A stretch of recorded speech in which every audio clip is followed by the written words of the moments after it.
ये जो मीटिंग है इसका जो मुद्दा है वो ये है, किस तरह से डिफरेंट टर्मिनोलॉजीज जो कि पीपीएससी में पूछी गई हैं पास पेपर में 2024-25, उनको कितना एक्सपेंड करना है और कितना ब्रीफली अगर हम कर लें तो एनफ होगा, और किस तरह की कोई रेलिवेंट टर्म्स हैं अगर उसको हमें तैयार करना चाहिए, कौन कौन सी रेलिवेंट टर्म्स हैं। देखें, एक चीज़ तो 100% अब क्लियर है कि आज से 4-5 साल के बरक्स जब स्टूडेंट्स सिर्फ पास पेपर्स तैयार करते थे तो पेपर क्वालिफाई हो जाता था। लेकिन अब थोड़ी बात डिफरेंट है, आपको थोड़ी सी एक्सटेंसिव स्टडी करनी होती है, और एक्सटेंसिव स्टडी का जो बेहतरीन तरीका है वो यही है कि आप पास पेपर्स के चलन को समझो, पास पेपर्स को ऑब्जर्व करो और देखो वो किस तरह से एग्जामिनर क्वेश्चन पूछ रहा है। इसके अलावा जब आप 5 से 6 साल के पास पेपर्स करते हो, बल्कि हम 7 साल के पास पेपर्स करवाते हैं 2019 से 25 तक के, तो आप ऑटोमेटिक ऑब्जर्व करते हो कि भाई इस तरह से ये पैटर्न चेंज हो रहा है। कुछ जनरल सब्जेक्ट्स हैं, फॉर एग्जांपल पाकिस्तान स्टडी है, इंडो पाक हिस्ट्री। अब उसमें अकबर बादशाह आज से 10 साल पहले भी अकबर बादशाह था, और आज से 50 साल पहले भी अकबर बादशाह ही रहेगा, उससे रेलिवेंट सेम क्वेश्चन आएगा। लेकिन कुछ ऐसी टर्मिनोलॉजीज हैं जो पूछी जा रही हैं, आप उनको ऑब्जर्व करके उससे रेलिवेंट टर्म्स को देखें। फॉर एग्जांपल 2023 तक स्पोर्ट्स साइंस के कोई शादो नादर क्वेश्चन पूछे जाते थे, लेकिन 2024 में बल्कि 2025 में स्पोर्ट्स साइंस का जो पोर्शन है, स्पोर्ट्स साइंस से रिलेटेड क्वेश्चन 4 से 5 क्वेश्चन पूछे जाने लगे। इसका मतलब अब ये पोर्शन क्यों पूछ रहा है, बेसिकली क्योंकि स्टूडेंट्स का इस पर ध्यान ही नहीं है। स्टूडेंट्स जिस तरह करंट अफेयर को इग्नोर करते हैं, इस तरह स्पोर्ट्स साइंस उनको नजदीक कुछ था ही नहीं। इसी तरह सोशल साइंसेज से शाहरुख नादर को एक सवाल आ जाता था, लेकिन अब सोशल साइंसेज से बहुत सारे क्वेश्चन आने लगे। तो ये जो हमारा आज का लेक्चर होगा इसमें बहुत सारी सोशल साइंसेज की टर्म्स हम देखेंगे। आपको पता ही नहीं है कि ये पॉलिटिकल साइंस से आ गया है क्वेश्चन, सोशियोलॉजी से क्वेश्चन पूछ लिया जाता है, डिफरेंट सब्जेक्ट से। जाहिर है कि मोस्टली स्टूडेंट्स साइंस बैकग्राउंड के होते हैं या इंग्लिश है तो उनको नहीं पता। लेकिन अब जो इंग्लिश का है या आर्ट्स का स्टूडेंट है उसके लिए साइंस के क्वेश्चन मुश्किल होते हैं, और जो आर्ट्स का स्टूडेंट है उसके लिए साइंस के लिए क्वेश्चन मुश्किल होते हैं, जो साइंस का स्टूडेंट है उसके लिए आर्ट्स उसको पता ही नहीं होता। तो आपको बैलेंस करके चलना होगा, ठीक है जी। आपके जो भी क्वेश्चन हैं वो फिर इस मीटिंग के बाद ही एड्रेस होंगे। हम ये देखेंगे, मैंने आपको पहले ही बताया कि हमने ये देखना है कि किसी क्वेश्चन को किस तरह से तैयार करना है, कितना उसको एक्सपेंड करना है, या उसको उसके कनेक्शंस किस तरह बनाने हैं। याद रखिए कोई भी क्वेश्चन है जब हम उसको पढ़ते हैं थोड़ी देर बाद वो भूल जाएगा क्योंकि फर्स्ट टाइम पढ़ रहे हैं। और अगर आप में से कोई भी स्टूडेंट जो फॉर एग्जांपल 3 महीने से 6 महीने से 1 साल से तैयारी कर रहा है, लेकिन अगर वो सिर्फ 1 मंथ बुक क्लोज कर दे और चीज़ों को रिवाइज ना करे, हर चीज़ भूल जाता है। माँ सिवाय कुछ ऐसे क्वेश्चन जो मोस्ट रिपीटेड होते हैं वो तो उसको आते हैं, लेकिन इस तरह के क्वेश्चन जिस तरह ये है, एक न्यू क्वेश्चन है 2025 में पूछा है, तो ये क्वेश्चन भूल जाएंगे। क्वेश्चन देखते हैं जी, हम पास पेपर्स को देख रहे हैं और पास पेपर 2025 में एक क्वेश्चन आया था, रियलिज्म थ्योरी इन इंटरनेशनल रिलेशंस। अब ये इंटरनेशनल रिलेशन, इसमें बाकायदा 4 ईयर एजुकेशन है, यानी कि 4 साल तालीम है, इंटरनेशनल रिलेशन सब्जेक्ट है पूरा। और उसमें ये थ्योरी पूछ लिया जनाब, एक रियलिज्म थ्योरी है, और उस थ्योरी को बताएं कि उसका दिया किसने, हैंस मॉर्गेनथौ ने। हैंस मॉर्गेनथौ ने ये थ्योरी दी है। अब मेरा सबसे पहला कंसर्न याद रखें, मेरा being a PPSC student, being a competitive exam student, मेरा ये कंसर्न, मैं फिलहाल के लिए भूल जाता हूँ कि रियलिज्म थ्योरी क्या है और इंटरनेशनल रिलेशंस क्या है, मैं भूल जाता हूँ। मैं मुझे मेरे लिए फिल वक्त ज़रूरी है क्योंकि मेरा 1 हफ्ते के बाद पेपर है, और मेरे लिए ज़रूरी है कि मुझे किसी तरह ये याद हो जाए कि रियलिज्म थ्योरी हैंस मॉर्गेनथौ ने दी। हाँ भाई, ये कनेक्ट करना ज़रूरी है कि रियलिज्म थ्योरी को इन डिटेल जानना ज़रूरी है। आप में से कुछ स्टूडेंट्स ऐसे होंगे जो साइंटिस्ट होंगे और कहेंगे सर जब तक आप इसको समझेंगे नहीं तो उस वक्त तक इसको रटा, वो तो रट्टा ही हो गया, ऐसे ही कहेंगे। क्या जरूरी है इस वक्त, जबकि मेरा पेपर एक हफ्ते के बाद है और मैंने 1 लाख एमसीक्यूज तैयार करना है, तो वो बेशक इतना ही हो जाएगा। ठीक है, तो क्या जरूरी है, क्या मैं फिर गूगल उठा के और रियलिज्म थ्योरी को देखूं? ये काम, रियलिज्म थ्योरी की डिटेल देखना, उसको ब्रीफली थोड़ा सा समझना, ये उस वक्त का काम है जब आप, आपको कोई टेंशन नहीं है, पेपर की कोई डेट अनाउंस नहीं हुई, आप अपनी रफ्ता रफ्ता तैयारी को लेकर चल रहे हैं। लेकिन जब पेपर सर पे आ जाता है, देन आपके लिए जरूरी है कि भाई रियलिज्म थ्योरी को पहले, सबसे पहले आप पर फर्ज ही है कि आप इसको कनेक्ट करो किसी तरह से। अब हम इसको कोशिश करते हैं कि इसको याद करते हैं, किस तरह से याद हो सकता है जी। मैं नंबर 1 यहाँ से रियलिज्म उठा लेता हूँ। रियलिज्म का मतलब आप सबको पता है, थ्योरी की जरूरत नहीं है, थ्योरी थ्योरी होती है, थ्योरी कॉमन है, थ्योरी वर्ड जो है वो कॉमन है। रियलिज्म का मतलब जो हकीकत पे मबनी हो, जो हकीकत हो, इसकी ब्रेक डाउन करते हैं। ये जो वर्ड है ना हैंस मॉर्गेंथो, इसकी ब्रेक डाउन करें तो इसमें ये आ जाता है हैंस, जिसको इंग्लिश में हम हैंस पढ़ते हैं, उर्दू में एक वर्ड है हंस। हंस एक परिंदे का नाम है, अल्लामा इकबाल ने भी शायरी में यूज किया, हंस। और यहाँ से देखें, इसको तोड़े यहाँ से मोर।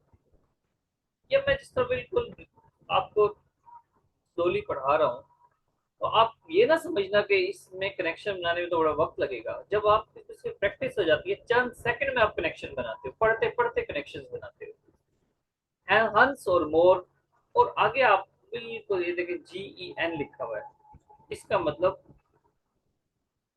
जीन्स। जीन्स सब समझते हो, जीन्स जो वरासती खसूसियात को ट्रांसफर करने के जिम्मेदार होते हैं जीन्स। ठीक है, करेक्टर्स इन्हीं पर मबनी होते हैं, जो भी करेक्टर्स हैं वो चाहे एनिमल्स हों चाहे ह्यूमंस हों, जीन्स के जरिए करेक्टर्स ट्रांसफर होते हैं।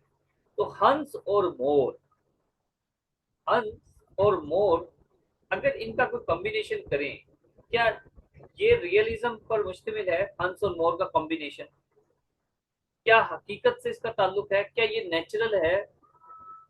याद रखें, याद रखें, आप कभी भी, आपके लिए जरूरी नहीं है कि आप जो कनेक्शंस बनाओ वो 100% अटैच हो। आपने जस्ट जोड़ना है इस रियलिस्टिक, ये जो रियलिज्म वर्ड है इसको रियलिस्टिक कह लें, रियल कह लें, रियलिज्म कह लें, और इस हंस और मोर को आपस में जोड़ दें कि हंस और मोर के आपस में जीन्स डिफरेंट हैं, इसलिए इनका कोई कॉम्बिनेशन नहीं बनता। हाँ भाई, किसी को मेरी बात समझ आई है या कुछ अजीब लगी है?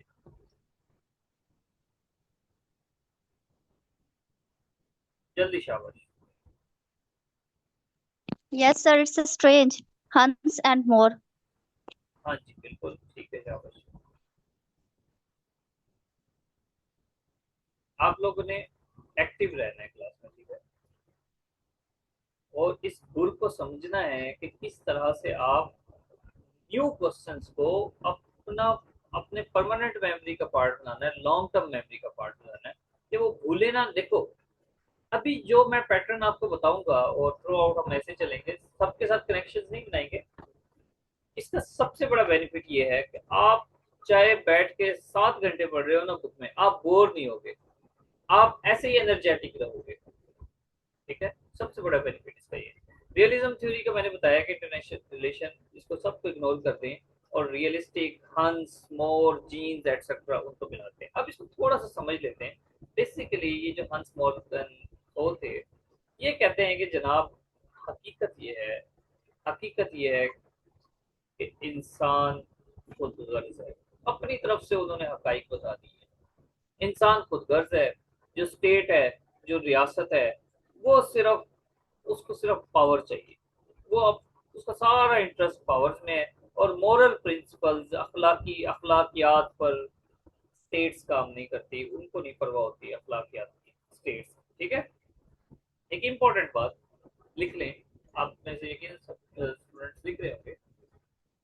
अब ये यहाँ तक तो बात होगी, सबसे पहले मैंने इस वर्ड को प्रेफरेंस दी है कि भाई इसको और रियलिज्म थ्योरी को जोड़ो, इसको याद करो, आपकी पहली प्रेफरेंस ये है। दूसरी आपकी प्रेफरेंस ये है कि भाई रियलिज्म थ्योरी क्या होती है, मैंने एक लाइन में समझ लिया कि वो कहता है हकीकत ये है कि इंसान खुदगर्ज है, स्टेट पावर्स की तलाश में रहती हैं, कोई पावर्स को प्रेफरेंस देती हैं और अखलाकियात पर डिपेंड नहीं करती। अगर अपनी हुकूमत बनानी हो तो बंदे मरवाने हो तो मरवा देगी। दूसरा स्टेप क्लियर हो गया, हमें ही समझ आ गई कि रियलिज्म थ्योरी क्या है। नंबर 3, अब हम आते हैं मेरिट पे। स्टूडेंट्स कहते हैं कि सर मैंने तो पास पेपर भी किए हुए हैं। और भाई पास पेपर आपने किए हुए तो दूसरे स्टूडेंट ने भी तो किए हुए ना, आपने अलग क्या किया है? ठीक है, आपने कुछ एक्स्ट्रा क्या किया है? या एक्स्ट्रा करने का बेहतरीन तरीका पास पेपर्स को एक्सपेंड कर लो। सिर्फ पास पेपर्स की डिटेल निकालें, एक एक क्वेश्चन को थोड़ा सा एक्सपेंड करें, लेकिन उसके लिए भी जरूरी है कि आप इतना ज्यादा किसी भी क्वेश्चन को ना एक्सपेंड कर दें कि आप एक ही क्वेश्चन में इतना वक्त लगता है। अब मैंने सिर्फ इसको इतना एक्सपेंड किया है कि आप, इसकी एक बुक है पॉलिटिक्स अमंग नेशंस, ठीक है, 1948 में ये आई थी बुक, पॉलिटिक्स अमंग नेशंस। उसमें इन्होंने ये रियलिज्म थ्योरी का कॉन्सेप्ट दिया था। हो सकता है कि कभी पूछ ले, अभी पूछा जा सकता है कि नहीं जा सकता? Uh, अच्छा, Sorry for interruption, sir. Kindly tell me the year. Politics among nation year. Politics among Nations ये बुक है और Yes. 1948 में ये बुक आई थी। Okay. अच्छा, अब मैं कुछ टर्मिनोलॉजीज बताऊंगा। चलो इस क्वेश्चन को पढ़ के फिर टर्मिनोलॉजी देखते हैं। अब इस क्वेश्चन से आप, क्योंकि अगर मैं पहले ही बताता टर्मिनोलॉजीज, आप कहते सर तो बहुत ज्यादा एक्स्ट्रा पढ़ा रहे हैं। 2024 में देखें ये क्वेश्चन आया है, और ये क्वेश्चन है कि जो primary role of non state actors is important in international relations according to which social theory. एक कौन सी सोशल थ्योरी है, क्वेश्चन को समझे, कौन सी सोशल थ्योरी है जिसमें नॉन स्टेट एक्टर्स को हाईलाइट किया गया है। कहा गया है कि नॉन स्टेट एक्टर्स बड़े इंपॉर्टेंट पार्ट है इंटरनेशनल रिलेशंस के। ठीक है, पाकिस्तान इंडिया पे इल्जाम लगाता है ना कि वो इंटरफेयर कर रहे हैं बलूचिस्तान में, बलूचिस्तानियों को हमारे खिलाफ जो है इंस्टिगेट कर रहे हैं रेवोल्यूशन पर। और इंडिया इसी तरह कहता है कि सिख जो है वो अगर कौन सा कंट्री बनाना चाहते हैं अलग, भारत, जो पंजाब को चाहते हैं कि वो हमारा अलग एक रियासत बन जाए पंजाब तो सिखों की, तो वो क्या कहते हैं इंडियन, यानी कि इंडिया के जो पॉलिटिशियंस वो कहते हैं पाकिस्तान इंस्टिगेट कर रहा है पंजाबियों को। तो भारत ये इसी से ये शाफसाना है नॉन स्टेट एक्टर्स का, यानी कि जो स्टेट से बाहर है, जो स्टेट का हिस्सा नहीं है। ठीक है, तो ये थ्योरी है कंस्ट्रक्टिविस्ट की। कंस्ट्रक्टिविस्ट थ्योरी ने इसको एक्सप्लेन किया है कि नॉन स्टेट एक्टर्स इंपॉर्टेंट है इंटरनेशनल रिलेशन।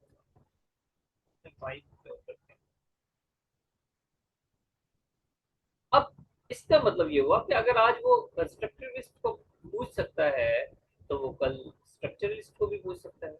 रियलिस्ट को उसने पूछ लिया रियलिज्म थ्योरी। आप में से कोई बताएगा कि किसने दी थी रियलिज्म थ्योरी? जल्दी शाबाश।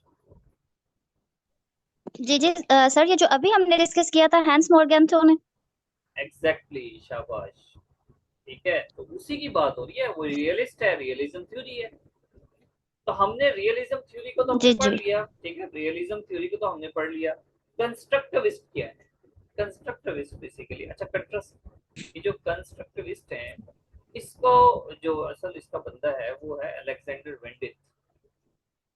मैं चैट में नाम उसका अलेक्जेंडर तो आप लिख लोगे,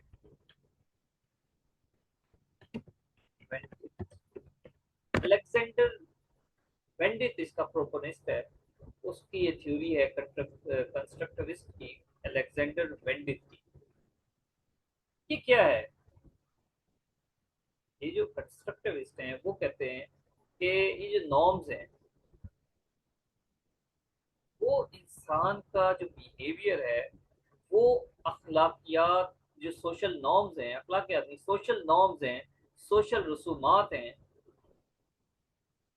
उन पर बिहेवियर डिपेंड करता है, पावर पे नहीं करता। रियलिस्टिक जो रियलिज्म था वो कहता था पावर ही सब कुछ है, बिहेवियर पावर्स पे डिपेंड करता है। लेकिन कंस्ट्रक्टिविस्ट क्या कहते थे कि बिहेवियर सोशल नॉर्म्स पे डिपेंड करता है। हाँ भाई, समिया को आवाज क्लियर आ रही है, कुछ कहते हैं डिस्टॉर्शन है।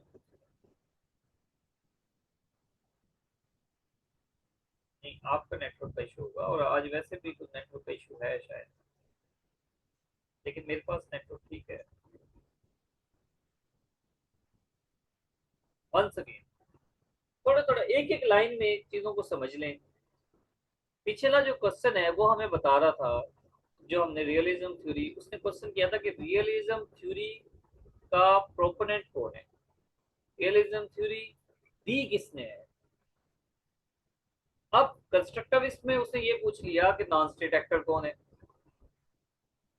कंस्ट्रक्टिविस्ट में उन्होंने पूछ लिया कि नॉन स्टेट एक्टर्स किसमें। इसका मतलब ये हुआ कि भाई जब वो रियलिज्म थ्योरी का पूछ सकता है कि किसने दी थी, तो वो कंस्ट्रक्टिविस्ट का भी तो पूछ सकता है, वो स्ट्रक्चरलिस्ट का भी तो पूछ सकता है। हाँ भाई, पूछ सकते हैं ना।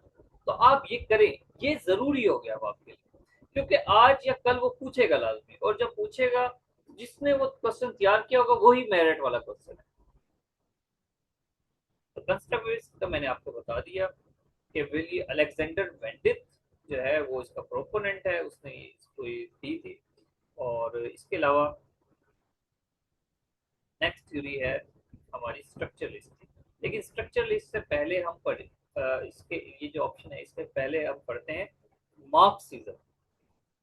ये जो कार्ल मार्क्स का था, मार्क्सिज्म, स्ट्रक्चरलिस्ट बाद में इसी के शाख साधना थे। मार्क्सिज्म या न्यू मार्क्सिज्म, ये कार्ल मार्क्स जो है ना, ये इस बंदे ने दी थी, कार्ल मार्क्स ने। और कार्ल मार्क्स बेसिकली वो कैपिटलिज्म के अगेंस्ट बंदा था। वो कहता है मार्क्सिज्म में क्या होता है, मार्क्सिज्म कहता है कि भाई ये जितनी भी इनइक्वालिटी है, कार्ल मार्क्स की एक कोटेशन मुझे याद आ गई, वो लिखे, religion is religion is opium of the masses.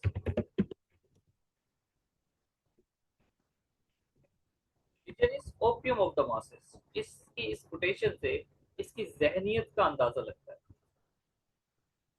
इसकी कोटेशन से इसकी जहनियत का अंदाजा लगता है। आवाज का क्या इशू है, कम में डिस्टॉर्शन है।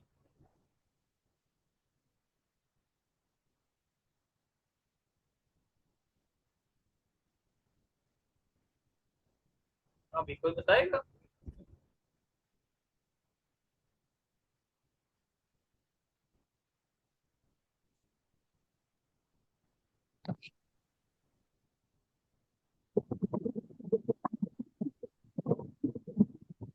डिस्टॉर्शन है तो मुझे शो क्यों नहीं हो रही डिस्टॉर्शन। अब ठीक है।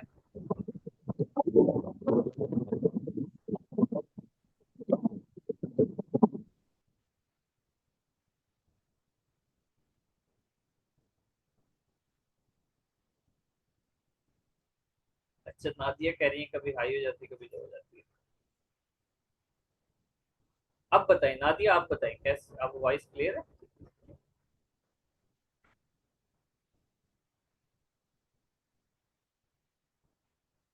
चले ना, अब क्लियर है। चलिए, जब डिस्टॉर्शन होते का हम पाकिस्तान में रहते हैं, इस तरह के मसाइल तो होने ही है। ठीक है, यहाँ यहाँ भाग नहीं सकते। मैंने वैसे लिखा भी है ऊपर, religion is opium of the masses, Karl Marx. ये कोटेशन भी पूछी जा सकती है, अभी आप देखना नेक्स्ट एक जगह पर एक कोटेशन, एक पोयम की लाइन देके उसने पूछा ये किसने, राइटर कौन है। ये पीपीएससी के जनरल पेपर के क्वेश्चन है भाई। तो religion is opium of the masses ऐसे जहन में आ गया, शायद कभी पूछ ले। Religion is opium of the masses, वो ये कहता था कि कार्ल मार्क्स का कहना था कि भाई ये जो रिलीजन है ये बेसिकली इसलिए है ताकि जो गरीब लोग हैं वो सेटिस्फाइड रहें। गरीबों को आप यूँ कह देते हैं कि भाई आपके पास ये जो रोजी कम है ना, बेसिकली आपको मरने के बाद एक मुकाम मिलेगा, जन्नत मिलेगी, और इसी वजह से आप गरीब हो। दुनिया ने अब कार्ल मार्क्स ठीक था गलत था ये एक अलग बात है, हम सिर्फ उसकी जहनीत को देख रहे हैं। तो कार्ल मार्क्स ने ऐसा कहा क्यों? कार्ल मार्क्स ने ऐसा क्यों यूं कहा? क्योंकि यूरोप के उस वक्त हालात इतने ज्यादा खराब थे कि जो गरीब था वो इंतहा से ज्यादा गरीब था, उसको रोटी पूरी नहीं हो रही थी। चुनाचा वो अमीर लोगों के खिलाफ था कि जो कैपिटलिस्ट हैं, ये जो जो लोग कैपिटलिज्म के हामी हैं, ये बेसिकली अमीर से अमीर तर होना चाहते हैं और गरीब गरीब से गरीब तर है। तो ये कार्ल मार्क्स का फलसफा था।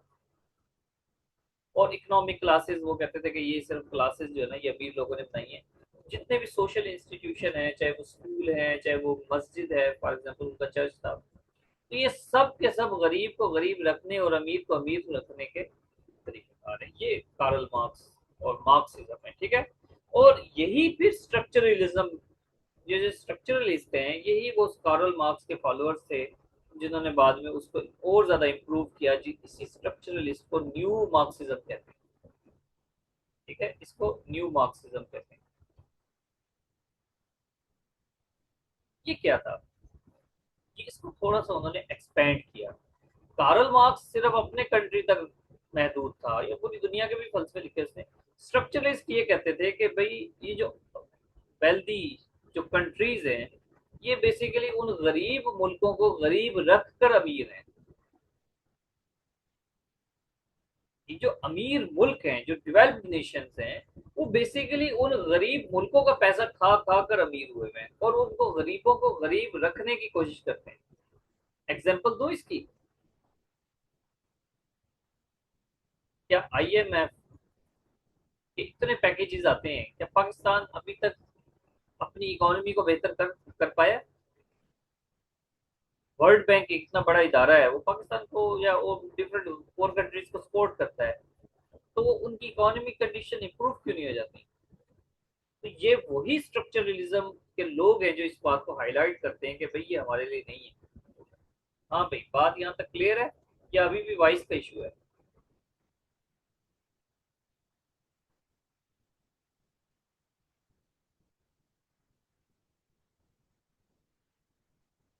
जी, ओके, समझ आ गई बात की। कॉम्प्लेक्स तो नहीं हो रहा, कुछ स्टूडेंट्स के लिए बड़ा मुश्किल होगा, तो मैं बड़ा इसको आसान, ठीक है, अल्फाज में बता रहा हूँ। और आपके लिए वो वन लाइनर इतना काफी है कि ये है क्या, ताकि आपके लिए ये अजनबी ना हो। ठीक है, आपके लिए अजनबी ना हो कि भाई ये जो टर्म है पहली पहली मतलब पढ़ रहे हैं सर, ऐसा ना हो। ये हमने तीन चार कॉन्सेप्ट पढ़ लिए हैं। नेक्स्ट क्वेश्चन है हमारा, transnational advocacy networks and epistemic communities are linked by expertise and activism in social issues. मैं गारंटी से कह सकता हूँ आप में से बहुत सारे स्टूडेंट्स हैं जिन्होंने पास पेपर्स पढ़े होंगे।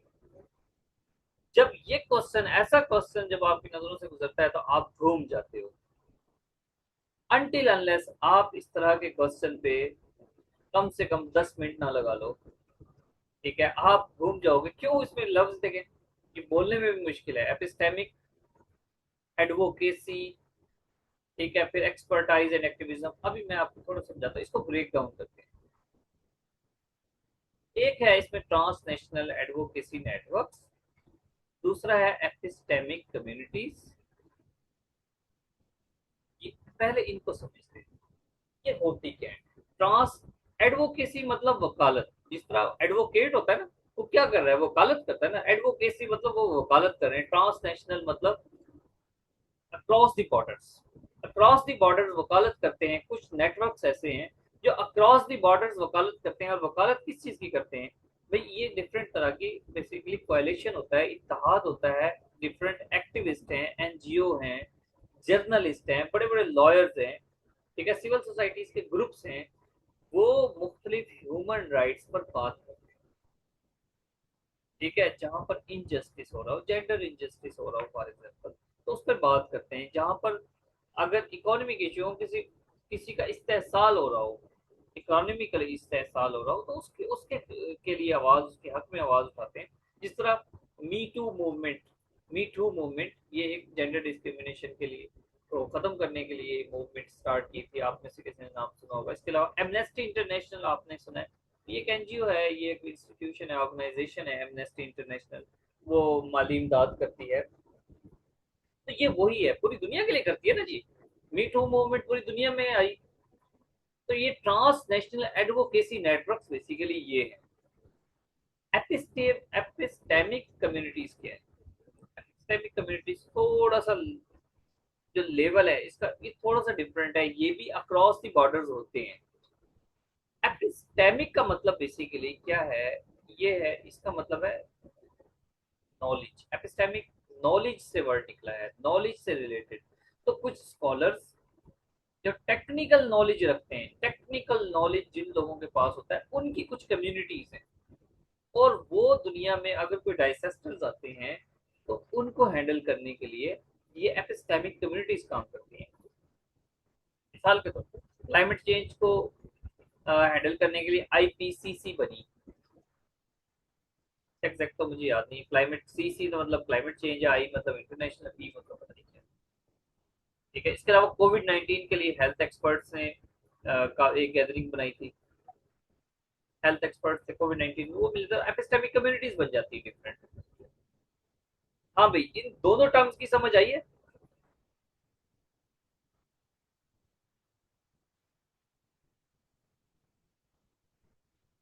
हाँ भाई। सर बस थोड़ी थोड़ी सी आई है कि ये जो ट्रांसनेशनल होते हैं, क्रॉस द बॉर्डर होते हैं, एडवोकेसी लाइक का लॉ से रिलेटेड होते हैं। वो जो आपने बताया ना, इससे इंटरनेशनल फलाही इदारे के तौर पर काम करता है। एपिस्टेमिक में नॉलेज होता है, आईपीसीसी लाइक कोविड 19, इससे ज्यादा कुछ भी नहीं आया। चलो रिपीट करता हूँ मैं, रिपीट करता हूँ। देखो, दुनिया में कहीं भी इश्यूज होते हैं, चाहे वो जेंडर का इशू है, चाहे वो क्लाइमेट का इशू है, तो डिफरेंट कम्युनिटीज और नेटवर्क्स काम कर रहे हैं।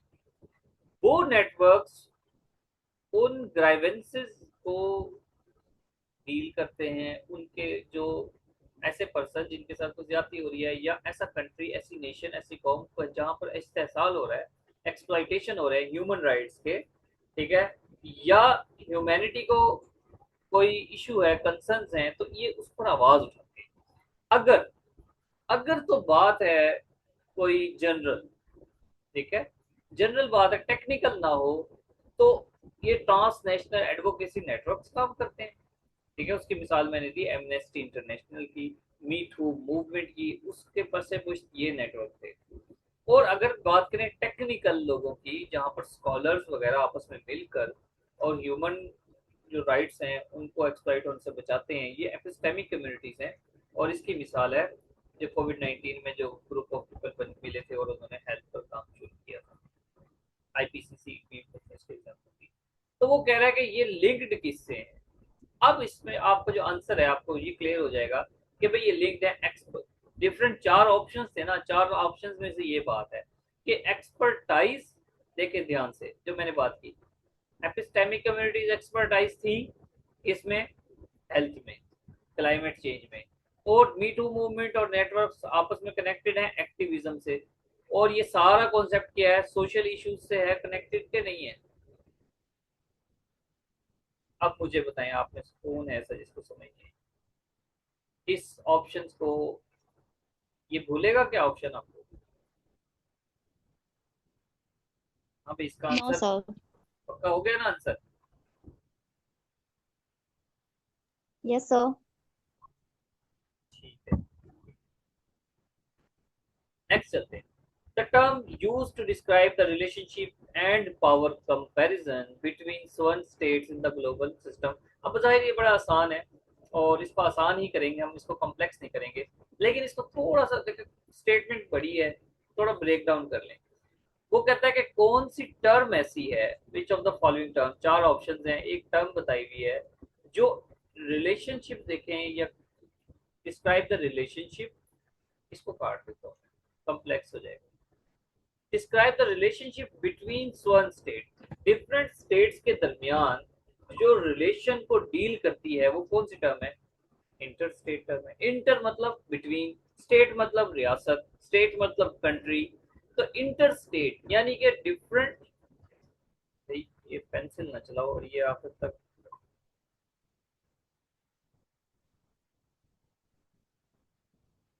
तो डिफरेंट स्टेट्स के दरमियान, डिफरेंट सवर्न स्टेट्स के दरमियान जो आपस में ताल्लुक है, अगर वो ताल्लुक होते हैं तो उसको कौन डील करता है? इंटर स्टेट ये टर्म यूज की जाती है। ठीक है जी। अच्छा, कौन कौन से ताल्लुक हैं? मिसाल के तौर पे डिप्लोमेसी है, अलाइंसेस हैं, ठीक है, आपस में, या ट्रेड करनी है, ट्रेड एग्रीमेंट करने हैं। ठीक है, अगर कोई लड़ाई हो जाती है, हमारी इंडिया के साथ लड़ाई हुई, चाइना ने हमें सपोर्ट किया, तो ये इंटर स्टेट, ठीक है रिलेशन है बेसिकली।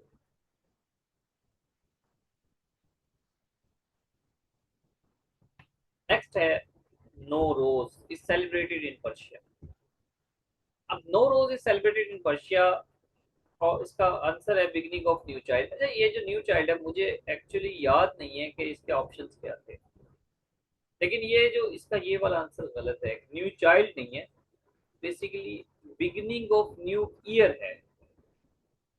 ठीक है, बिगिनिंग ऑफ न्यू ईयर है ये। अब ऑप्शंस आप देख लीजिएगा कि क्या ऑप्शंस थे इसमें। ये पर्शियन टर्म्स हैं, पर्शियन टर्म्स है। जोरो एस्ट्रोनिज्म पर्शिया में फॉलो किया जाता है, या फॉलो किया जाता था। ठीक है, जोरो एस्ट्रोनिज्म। तो उस वक्त से फिर ये एक नो रोज बेसिकली एक इवेंट है, एक ईद है। ठीक है, माइक ऑफ करें भाई। Yes, sir. It is new. Nowruz, ठीक है, बेसिकली एक सेलिब्रेशन है कि भाई अब एक्चुअल में होता क्या है। 21 मार्च को ये बनाया जाता है, लिख लें, 21 मार्च को मनाया जाता है, और ये कहते हैं कि अब स्प्रिंग स्टार्ट हो रहा है, सर्दियां एंड हो रही होती हैं, फूल निकल रहे होते हैं, बाहर का मौसम जब स्टार्ट होता है, तो जोरोएस्ट्रियनिज्म के मुताबिक अब नया साल है। तो ये सेलिब्रेशन है न्यू ईयर की। ठीक है, न्यू ईयर की सेलिब्रेशन है, और इस ये यूनेस्को, ठीक है, यूनेस्को से ये क्या कहना चाहिए, कल्चरल हेरिटेज है यूनेस्को का। अच्छा, ये क्लास एंड होने वाली है, आप जो है ना उसे सेम लिंक से दोबारा ज्वाइन कर लेना। इसमें नो रोज में एक और टर्म है हफ्त सीन, ये बल्कि ये टेबल भी बनी हुई है, ये हफ्त सीन। ठीक है, एक टेबल है, मे भी कभी पूछ ले वो कि हफ्त